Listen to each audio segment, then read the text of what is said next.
Bonjour, moi c'est Claude Charadi et merci pour les quelques minutes que vous allez consacrer à regarder cette vidéo. C'est l'épisode numéro 5 de la série « Si j'étais président de la République démocratique du Congo ». Aujourd'hui, je vais parler de la communication. Vous savez, la communication, c'est très important pour tout leader. On ne peut pas, en tout cas, c'est pas possible d'exercer un leadership sans communiquer. La communication est très importante. Alors la question aujourd'hui, c'est est-ce que notre président actuel communique bien avec les Congolais? Bon, je ne veux pas ici, moi, prétendre que ma réponse à cette question est nécessairement la bonne.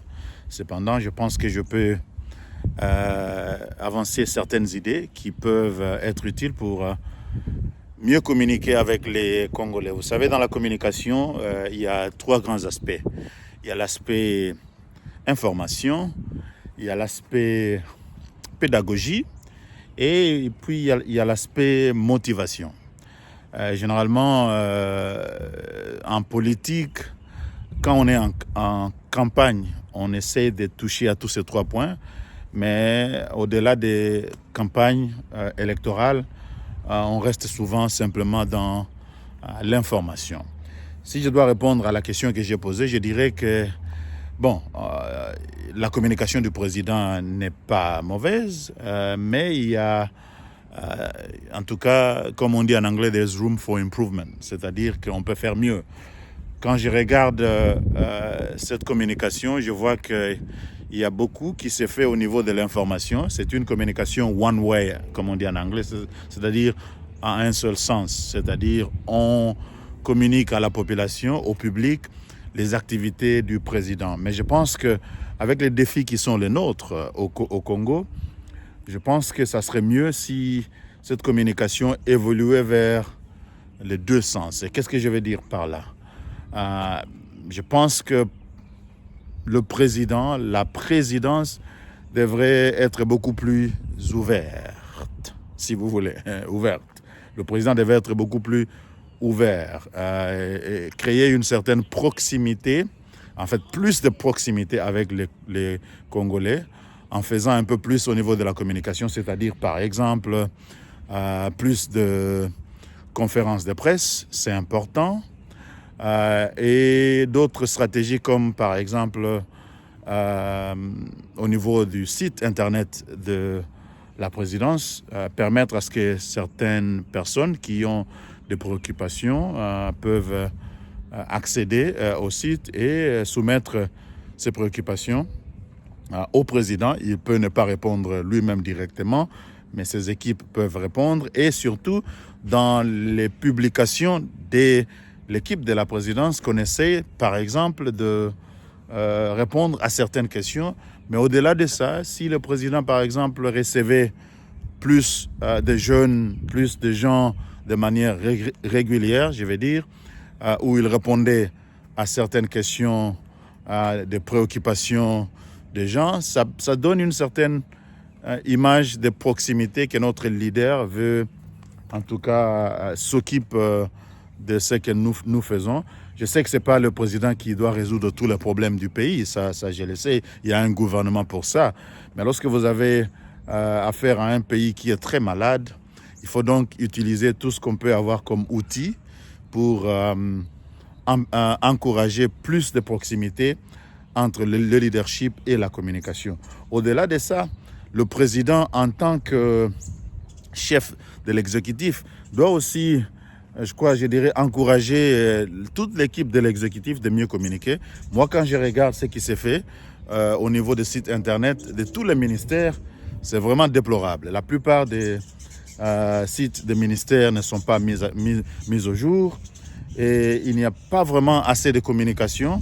Il y a des sorties médiatiques de temps en temps des ministres, mais en termes de communication régulière pour informer la population sur ce qui s'est fait au niveau des ministères, il y a en tout cas beaucoup à améliorer sur ce plan-là. Donc, en tant que président, je pense qu'il devrait être un peu plus rigoureux à ce niveau, en connivence avec le Premier ministre ou la Première ministre, pour qu'on fasse un peu plus d'efforts.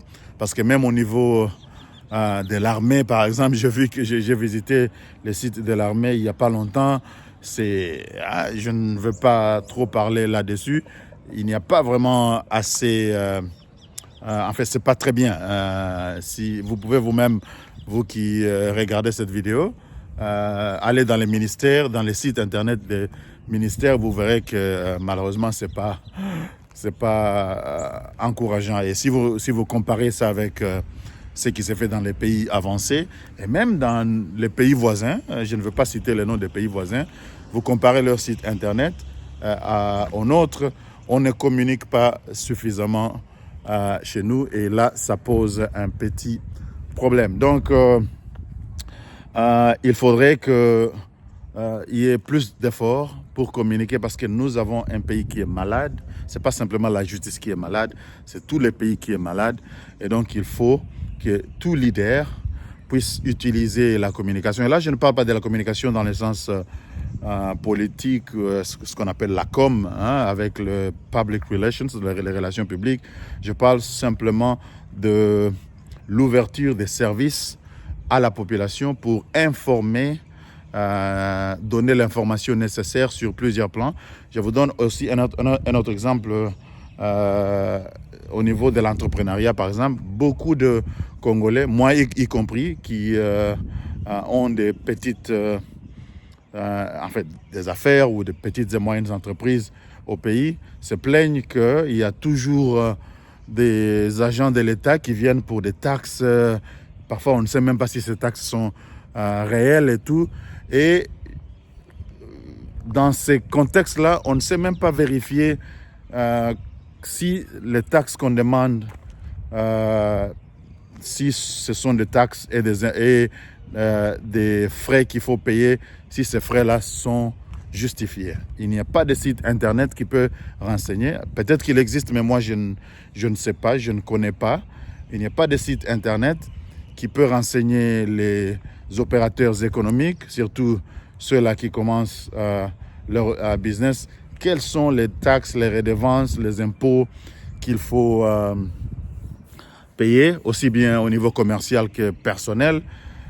Tout ça, c'est très flou et du coup, ça décourage beaucoup de gens. On ne sait pas développer l'économie parce que les petites et moyennes entreprises souffrent abondamment des taxes et des redevances qui ne sont pas toujours justifiées, souvent qui n'arrivent pas à la caisse de l'État parce que les personnes qui font payer ces taxes, souvent, ils prennent cet argent, comme ce n'est pas digitalisé, comme il n'y a pas un système correct pour s'assurer que l'argent qui est payé pour les services et les redevances de l'État arrive dans la caisse de l'État et utilisé à bon escient. Voilà, donc je pense qu'il y a beaucoup à dire. Je vais m'arrêter ici, mais je pense que nous avons besoin d'un leadership qui communique